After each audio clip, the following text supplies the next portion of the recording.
अब आपको ज़्यादा नीड है, आपने कहा मुझे 25,000 घाटे पे ऑक्शन ऑक्शन लगाओगे, आप बोली लगाओगे, मैं 25,000 नुकसान पर ये कमेटी लेना चाहता हूँ। लास्ट में कमेटी लेता है जिसको नीड नहीं है, उसको प्रॉफिट क्या होगा, ज़्यादा होगा, क्योंकि हर मंथ वो जो है वो पे भी कम करेगा हर मंथ। ऑनर इसलिए क्यों लेता है, क्योंकि रिस्क ज़्यादा लेता है, क्योंकि रिस्क टेकिंग वाला यहाँ पर, क्योंकि अगर कोई भी मेंबर कमेटी में पैसा नहीं भरता है तो वो ऑनर को पे करना पड़ेगा।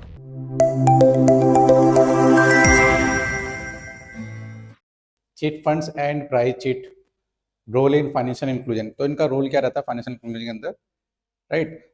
अगर चिट फंड की बात करें हम, तो एक्चुअली अक्सर जो है इसको आप ऐसे समझ सकते हो, अगर लोकल एरिया में आपने देखा होगा 4-5 लोग मिल जाते हैं और उसके बाद वो एक कमेटी टाइप का बनाते हैं, 4-5 नहीं, कम से कम 10 से 12 लोग रहते हैं। इसका अगर कंसेप्ट देखेंगे आप, तो एक कमेटी टाइप का होता है।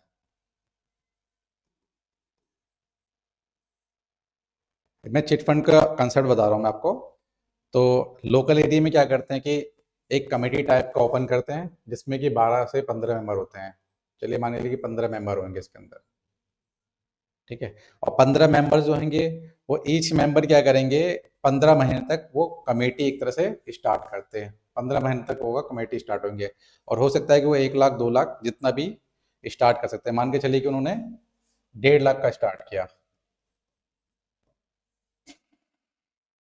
राइट।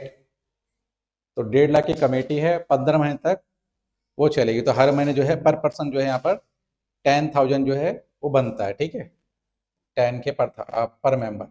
अब देखिए यहाँ पर ये इसलिए ओपन किया जाता है कि ताकि जो है वहाँ पर सारे मेंबर्स जितने भी इंक्लूडिंग मेंबर्स है, ओनली मेंबर्स ही इसमें से पैसा उठा सकते हैं, और मेंबर ही पैसा इसके अंदर यहाँ पर जो इसका ओनर होता है, मतलब कमेटी का एक हेड होता है। जो लोग कमेटी खोलते होंगे या फिर आपके पेरेंट्स, आप उनसे जान सकते हो, आपके पेरेंट्स ब्रदर कोई भी हो तो इसके बारे में अच्छे से जानते होंगे। सेम वैसे ही कंसेप्ट जो है चिट फंड वाला होता है, राइट। ये होता है कि ये अनरजिस्टर्ड होता है, ठीक है। ये मान के चलो कि ना को रजिस्टर्ड होता है, और एक तरह से बोल सकते हो इलीगल भी है यहाँ पर, राइट। आपस में करते हैं कोई, इसका ये पैसा जो है यहाँ पर गवर्नमेंट के अंदर शो भी नहीं करते हैं। तो अब होगा क्या यहाँ पर, 10K जो है पर बंदा जो है यहाँ पर वो यहाँ पर सबमिट करेगा। अब होगा क्या इसके अंदर कि ठीक है, जैसे कि हो सकता है कि हम 15 मेंबर है, उसमें से मुझे नीड पड़ी, तो अगर मुझे नीड होगी तो यहाँ पर मैं क्या करूँगा कि उसमें से मैं जो है कुछ मैं नुकसान पे वो पैसा लेना चाहूँगा। जैसे कि 1.5 लाख की कमेटी है तो मैं कहूँगा कि ठीक है, आप मुझे जो है 10,000 घाटे पे दीजिए, 20,000 घाटे पे दीजिए। अब आपको ज़्यादा नीड है, आपने कहा मुझे 25,000 घाटे पे ऑक्शन ऑक्शन लगाओगे, आप बोली लगाओगे, मैं 25,000 नुकसान पर ये कमेटी लेना चाहता हूँ। मान के चलिए कि अगर ऐसे करके मैंने 25,000 घाटे से ले लिया इसको, ठीक है। हर किसी कैपेसिटी है, कौन कितना नुकसान झेल सकता है। मुझे ज़्यादा नीड है तो मैंने 25 के नुकसान पे कमेटी लिया। इसका मतलब क्या है कि 1.5 लाख की कमेटी मुझे कितने की मिली, उसमें से 25,000 माइनस कर दो तो मुझे मिला कितना, 1,25,000 रुपये। मतलब कि 1,25,000 मुझे इतना मिला इसके अंदर, ठीक है।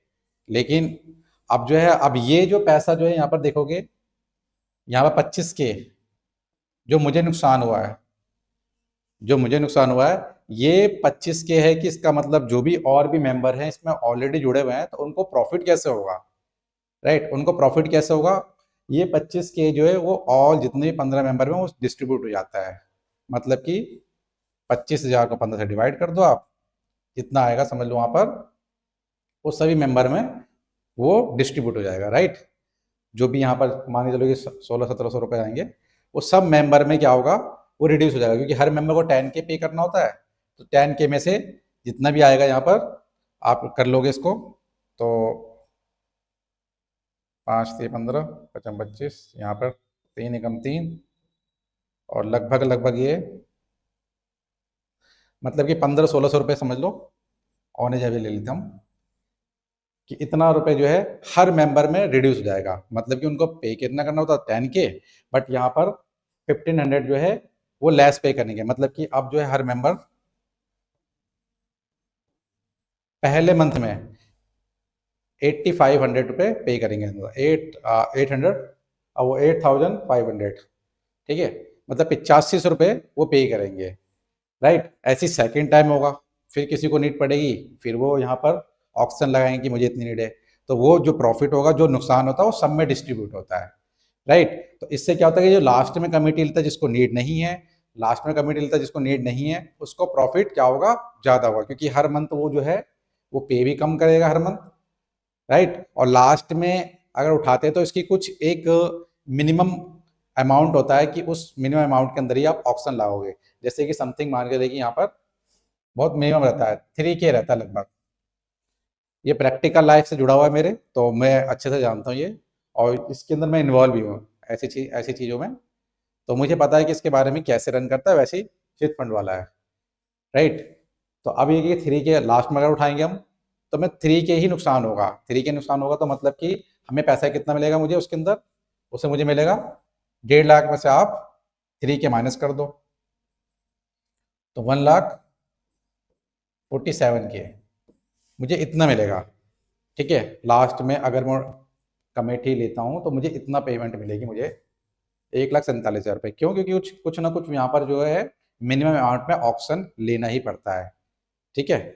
ये ऑफर किसके लिए होता है? एक तो ऑनर के लिए, और एक जो लास्ट में कमेटी लेगा उसी के लिए ये ऑफर रहता है 3K वाला। जो ऑनर होगा, कमेटी का हेड होगा, वो उठा सकता है, उसको पहले दूसरे महीने में कमेटी मिलती है इतने नुकसान पर, ठीक है। और एक होता है जो सबसे लास्ट में कमेटी लेगा। ऑनर इसलिए क्यों लेता है? क्योंकि रिस्क ज़्यादा लेता है, क्योंकि रिस्क टेकिंग वाला यहाँ पर, क्योंकि अगर कोई भी मेंबर कमेटी में पैसा नहीं भरता है तो वो ऑनर को पे करना पड़ेगा, ठीक है। इसलिए रिस्क ज़्यादा ऑनर लेता है, तो वहाँ पर सबसे पहले ही ऑनर को सेकंड मंथ में या फर्स्ट मंथ में ही ऑनर कमेटी खुद रख लेता है, और वो भी मिनिमम अमाउंट में 3K में। तो उससे क्या होता है कि ऑनर के पास, समझ लीजिए कि ऑनर ने उसकी इंस्टॉलमेंट जो भी जा रही है, क्योंकि ऑनर को तो यहाँ प्रॉफिट होगा ही होगा, क्योंकि कभी कभी मतलब कि यहाँ पर 85-100 मतलब कि 8500 रुपये, कभी हो सकता है वहाँ पर 9,000 रुपये समथिंग कितना पे करेंगे, तो लास्ट में देखोगे ऑनर को तब भी प्रॉफिट रहेगा ही रहेगा, राइट।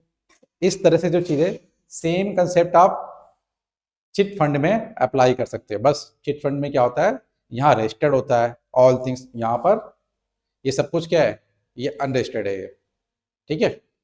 स्ट्रक्चर वर्किंग के बारे में बात करें, देखो chit fund operate for fix period, ठीक है। अभी हमने डिस्कस किया 12 मंथ तक में फिक्स कर लिया हमने, ठीक है। 12 मंथ तक हमने फिक्स कर लिया भाई, चलेगा ये। अब मेंबर्स डिपॉजिट एक fix amount at regular interval, तो मेंबर क्या करता है, वहां पर फिक्स अमाउंट जो है वो पे करता है भाई, ठीक है। तो every month the total collected amount is given to one member, ठीक है। अब जो भी कलेक्ट हुआ ना पैसा, वो सिर्फ एक मेंबर को पैसा वो मिल जाता है, राइट। अभी मैंने आपको बताया कमेटी वाला, सेम वैसे वही वाला कंसेप्ट है इसके अंदर, सिलेक्टेड थ्रू ए लॉटरी या ऑक्शन सिस्टम, राइट।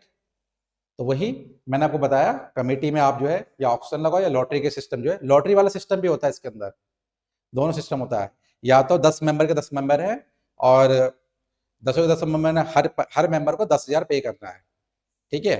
तो वहां पे क्या करेंगे, 10 के 10 मेंबर के यहाँ पर नाम होंगे लॉटरी के अंदर, कुछ ऐसे लॉटरी जैसे पेज पे लिख देंगे पेपर पे, और ऐसे करके फेंकेंगे, फिर उसमें से कोई एक बंदा उठाएगा, जिसका नाम आएगा वो पैसा उसका।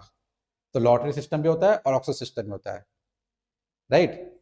जो लोग आप इन्वॉल्व होंगे ना इसके अंदर, अपने पेरेंट्स से पूछ सकते हो, तो चिट फंड के बारे में अच्छा बताएंगे, और कमेटी के बारे में, और सेम कंसेप्ट आप अप्लाई कर देना यहाँ पर चिट फंड में। आपके पेरेंट्स हो गए, ब्रदर हो गए, सोसाइटी में कोई दोस्त है, वो आपको बताएगा इसके अंदर ये कितना ज़्यादा बेनिफिट करता है, और वाकई बहुत बेनिफिट है ये। जब आपको नीड पड़े आप पैसा ले सकते हो, ठीक है।